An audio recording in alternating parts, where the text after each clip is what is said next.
Good evening, ghoulish esteemed viewers. Tonight, we join three friends as they enjoy a night of drinks and playing games, only to realize they have unwanted company.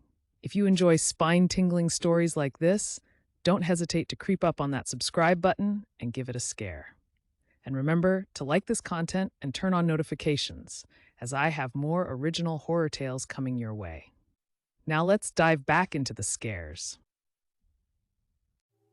Alice and Calvin were at Danny's house for a night of card games and drinks. As they played, Calvin boasted about being the best linebacker in high school. If it wasn't for Joel, he started, but Danny interrupted urgently, "Let's not."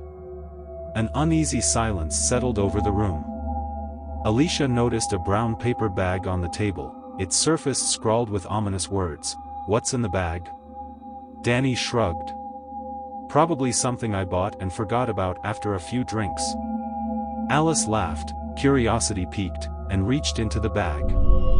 Suddenly, her arm got stuck. Calvin and Danny thought she was joking, but as she struggled, a sharp pain shot through her. Something had cut deeply, leaving a horrific gash. Calvin rushed to help, trying to staunch the flow of blood, while Danny stood frozen, eyes wide in disbelief. How could Alice's hand even fit inside a bag that was barely a foot tall? Panic set in as Danny attempted to lift the bag, but it wouldn't budge. It felt as if it were glued to the table, and more unsettlingly, there were no signs of tearing. The three friends took a collective step back, fear gripping them tightly. Suddenly, the hot water from the sink turned on by itself, steam rising to fog the window above. Through the mist, the words, "What's in the bag?" appeared again, chilling them to the bone. They were not alone. In a rush of adrenaline, Calvin barreled past Alice, knocking her aside as he sprinted toward the door. But it wouldn't open. Danny remained frozen, paralyzed by a primal fear of the malevolent force lurking within the bag. "No, this isn't real," Danny stammered, trying to convince himself. Inanimate things don't think for themselves. Meanwhile, Alice, still sobbing, began to feel a strange poking all around her body. At first, it felt like a pen, but quickly escalated to the sensation of being stabbed. She thrashed violently across the dining room, screaming and lifting her shirt as if searching for an invisible knife. Though no weapon was found, her body became riddled with wounds before she fell lifeless to the floor. The two remaining friends were paralyzed with fear, knowing they were on borrowed time. Just when they thought things couldn't get worse, Alice's body appeared to be dragged from the kitchen to the living room, creeping them out. Her lifeless arm slid across the mirror, writing the very words that had sparked this horror. "What's in the bag?" The air thickened with dread as Calvin felt an invisible grip around his throat, the pressure tightening like a vice.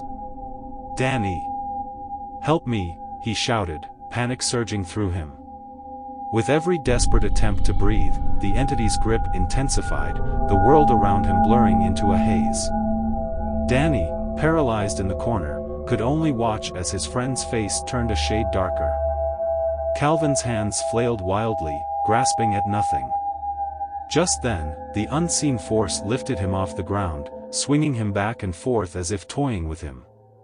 "Calvin!" Danny cried out, but his voice felt small against the overwhelming horror. He looked into Calvin's eyes, unsure if he was pleading for help or if he would turn on him for not trying to save him. Calvin continued to choke, his body going limp, the invisible force lifting him higher before crashing him violently against the table. Danny heard the sickening crack of bones as Calvin's neck broke.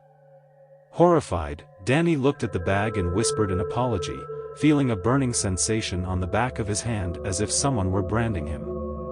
To no surprise, it was the same four words, "What's in the bag?" Nervously, Danny stammered, "A bat." As soon as the words left his lips, he felt a painful blow to the side of his leg, a jolt that sent him sprawling to the floor. "Sorry. We were young and stupid. Please forgive me." His voice trembled, desperation mingling with fear. Memories flooded his mind, vivid and haunting, the laughter of his friends, the thrill of their reckless youth, and the moment they had cornered Joel in the schoolyard. The weight of guilt crushed down on him as he recalled how they had bullied him for speaking out. "What's in the bag?" he thought, recalling how he had hit Joel in the leg with that bat, the sickening thud echoing in his ears. Alice had stabbed him in the back, and Calvin had choked him until his last breath. Each memory twisted like a knife in his heart, fueling the wrath of the vengeful spirit. Suddenly, the temperature dropped, and Danny felt a chill seep into his bones as he pleaded, "Please. I didn't mean it." His voice cracked under the weight of his remorse. "I was just a kid. We were all just kids." But the unseen force remained unforgiving. He staggered to his feet, limping with a broken leg, trying to escape the tightening grip of fear, but it was too late. With one final, desperate breath, Danny whispered, "Please. Forgive me." The words barely left his lips when the invisible force struck him again, a violent blow that shattered his skull. The world around him spun violently as darkness closed in, and he crumpled to the ground, his body lifeless beside his friends. In the end, the three friends lay still, wounded, battered, and broken, victims of their own past. All because of one chilling question: what's in the bag?